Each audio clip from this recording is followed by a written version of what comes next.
Hello and welcome to TICE Funding Index, your short power-packed roundup of the biggest startup investments of the week. The week has been quite optimistic for the startup. So what are we waiting for? Let's get into the top 10 funding stories that shaped India's startup and innovation landscape this week.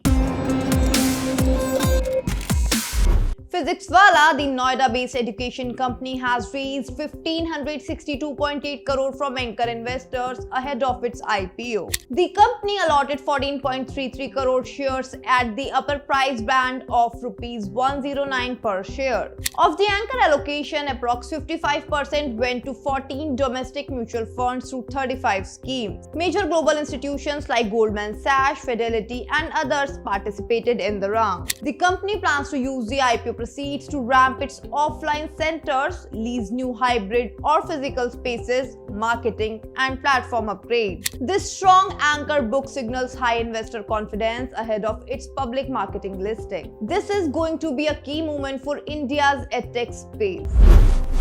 Bombay Shaving Company has raised Rs 136 crore in its Series D round led by 6 Sense Ventures. With this, the company has turned PAT profitable. The company will fuel retail expansions, brand building, and possibly an IPO. Strong move as the brand doubles revenue and scales.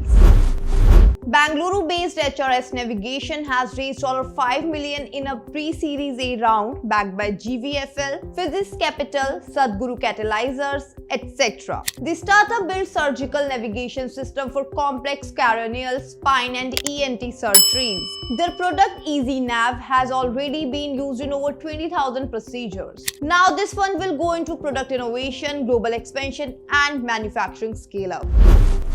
Waaree Energy Storage System, part of the larger Waaree Group, has raised 325 crore in a round led by Nivesha with co-investments from other investors. The capital will boost cell and pack manufacturing, engineering, validation, and rollout of containerized battery energy storage system across India and select markets. Good timing is given India's push on storage system, PLI schemes, and falling lithium-ion costs. The Cadabams Group has invested $7.3 million in its recently launched digital mental health platform MindTalk. Over the next 12 to 18 months, this capital will be used to strengthen AI infrastructure, enhance deep learning capabilities, and integrate clinical research into the platform. MindTalk aims to deliver structured mental health care via smartphone, backed by clinical supervision, a meaningful blend of tech and empathy. The International Finance Corporation has committed $60 million to Everstone Capital. The fund will back mid-market companies across healthcare, technology, consumer goods, and financial services in India and Southeast Asia. This marks another strategic partnership aligning capital discipline with impact in emerging markets.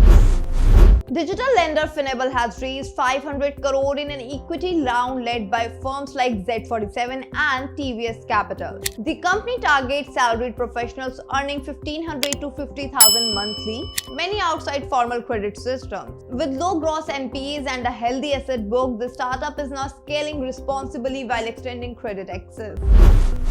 Brandworks has secured an additional $4 million, bringing its Series A to $11 million, following $7 million earlier. The funds will accelerate R&D, build up engineering and design teams, and scale hardware production in India. This is a good signal for Make in India and global hardware ambitions.